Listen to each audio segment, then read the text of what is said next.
আসসালামু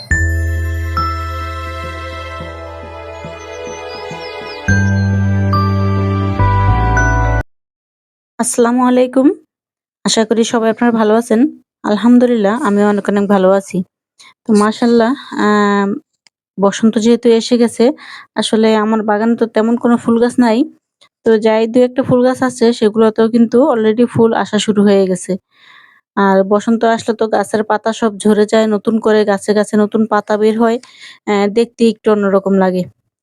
তো যাই হোক ভিডিওটা যারা দেখবেন আশা করি সম্পূর্ণ ভিডিওটা দেখবেন। আর দেখতে, দেখতে যদি আপনার ভিডিওটা ভালো লাগে তাহলে সবাই লাইক, কমেন্ট, শেয়ার করে পাশে থাকবেন। আমার নতুন বন্ধু যারা আছেন চ্যানেলটা সাবস্ক্রাইব করে দিবেন। যারা করছেন তাদেরকে অসংখ্য ধন্যবাদ। তো আজকে কিছু বীজ বসাবো তো সেটাও আজকে শেয়ার করব। তো তার আগে একটু আমার যে মাচাটা আমি দিছি তো সেটা তো এখনো আপনাদের সাথে শেয়ার করা হয় নাই। তো মাচাটা একটু শেয়ার করে নেই। তো যারা নতুন আছেন তাদের হয়তোবা একটু হলেও কাজে লাগবে বা যারা সবসময় দেন তাদেরও হয়তোবা একটু নতুন কোনো আইডিয়া পেতে পারেন।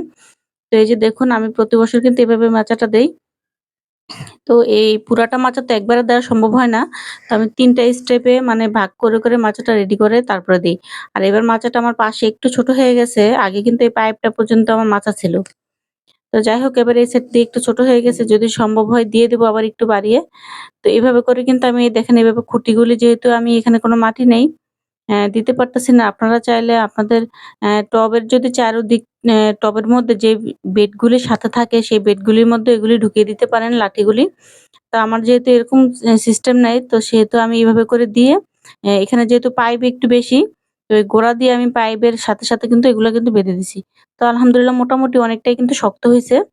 তো যাদের এত কঞ্চি না আছে তারা কিন্তু চারিদিকের স্টেপটা যদি চারিদিকের যে ফ্রেমটা আছে সেটা যদি আপনারা যদি কঞ্চি দিয়ে করেন, মাঝখানে ১টা ২টা কঞ্চি দিয়ে তারপরে কিন্তু আপনারা রশি বা সুতা টেনেও কিন্তু এভাবে করে মাচা দিতে পারেন। তো মাচা নিয়ে আমার আরো কয়েকটা ভিডিও দেওয়া আছে। তো যাদের লাগবে তো চাইলে আমার চ্যানেলে ঢুকে দেখে নিতে পারেন। তো আজকে কিছু বীজ বপন করব। আর এই যে এখানে আমার কিছু চিচিঙ্গার চারা করছিলাম। সেগুলো মাশাআল্লাহ খুব সুন্দর একটু বড় হইতেছে। ঘরে বীজ থাকে একটা সুবিধা হয়। আর এখানে কিছু চাল কুমড়ার বীজ আবার নতুন করে ভিজিয়ে দিছি। তো সেগুলো আজকে একটু, একটু করে লাগিয়ে দিব।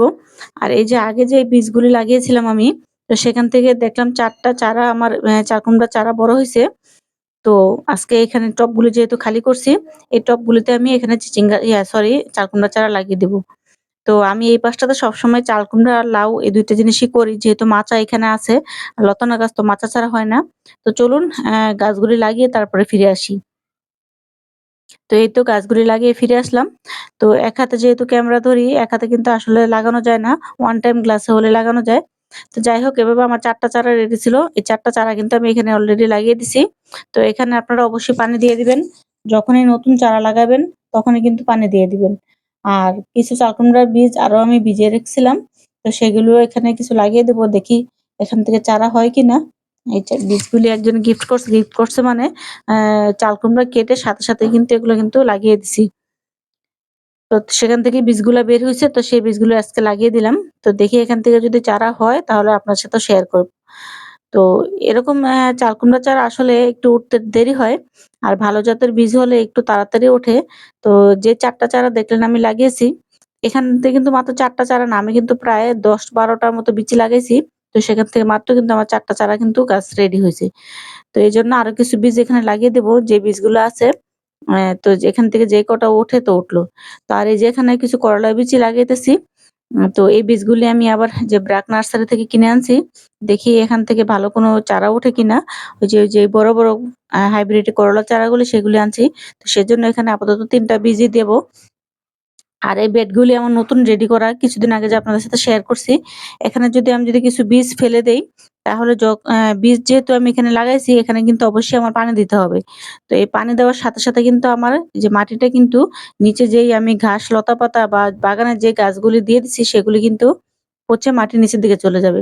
তো দেখেন এই বেডটাও আমার নতুন রেডি করা। আরো একটা বেড আছে। আপনাদের সাথে সেদিন শেয়ার করছি কিছুদিন আগে। তো এখানেও কিছু আজকে বীজ লাগাবো। তো এখানে দিয়ে দেব কিছু অ্যা ডাঁটার বীজ এখানে কিছু দিয়ে দেব। যেহেতু আমার এই যে এখানে বীজ ঘরেই করা ছিল। তো অল্প কিছু বীজ আমি এখানে ফেলে দেব। তো দেখা যায় এখানে যদি চারা ওঠে, তো তখন এই চারাগুলি আমি অন্য জায়গায় আবার কিন্তু সরিয়ে, সরিয়ে লাগাতে পারবো। আর এখন যেহেতু ফাল্গুন মাস চলে আসছে, অলরেডি কিন্তু আজকেও কিন্তু আকাশটা হালকা, হালকা একটু মেঘলা থাকে, আবার কিন্তু বৃষ্টি হয়। তো যেহেতু মেঘলা থাকে সেহেতু কখন যেন আবার বৃষ্টি নেমে আসে। কারণ এই সময়টা বৃষ্টির সময় আলহামদুলিল্লাহ চলে আসতেছে। তো গাছেরা নতুন প্রাণ একটু ফিরে পাবে। তো এইজন্যে আমাদের বীজগুলি কিন্তু তাড়াতাড়ি লাগানো উচিত। না হয়তো দেখা যাবে যে সরাসরি এরকম যদি আমরা খোলা আকাশের নিচে বীজ লাগাই, অনেক সময় বৃষ্টির কারণে কিন্তু সেই বীজগুলিও ওঠে না, পচে যায়, নষ্ট হয়ে যায় বা চারাও নষ্ট হয়ে যায়। আর যদি আলাদা টবে লাগাই তো সেটা যদি যেখানে বৃষ্টির পানি না পড়ে সেখানে কিন্তু আমাদের লাগাতে হয়। তো সেজন্যই আর এরকম বেড রেডি করে উপরে মাটি দিয়ে এরকম করে আপনারাও চাইলে যেই চারাগুলি অল্প কিছুদিনের মধ্যে উঠে যায় সেই চারাগুলি কিন্তু আপনারা কিন্তু লাগিয়ে দিতে পারেন।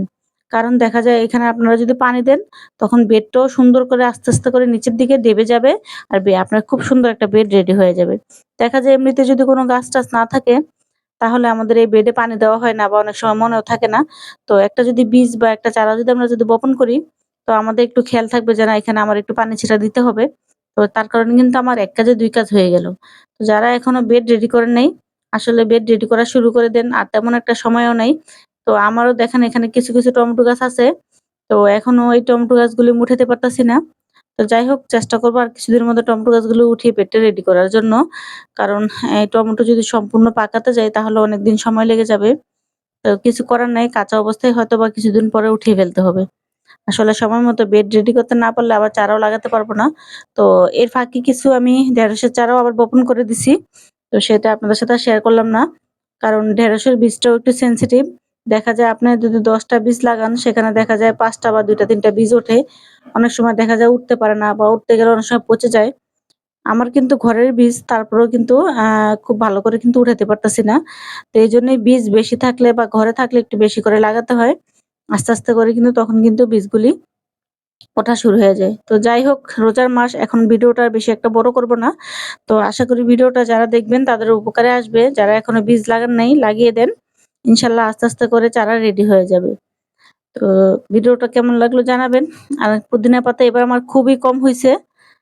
তো যাই হোক কিছু করার নাই। এবার একটু লেট হয়ে গেছে সবকিছুতেই। তো যারা ভিডিওটা দেখছেন এই সময় বীজগুলি লাগিয়ে দেন। বীজগুলি লাগালে দেখা যাবে যে আপনারা সময় মতো গাছগুলি একটু লাগাতে পারবেন। কিছু, কিছু বীজ আছে যে আপনি বৃষ্টির সময় লাগাতে পারবেন কিন্তু একটু রিস্ক থাকে আপনার বীজগুলা পচে যাওয়ার। এটাই হচ্ছে সমস্যা। তো বীজ হাতের কাছে থাকলে এখনই লাগিয়ে দেন। যাতে করে খুব সুন্দর করে এখন চারা রেডি হয়ে যায় আর সেই চারাগুলো আপনি লাগাতে পারেন। তো সবাই ভালো থাকেন, সুস্থ থাকেন। আল্লাহ হাফিজ।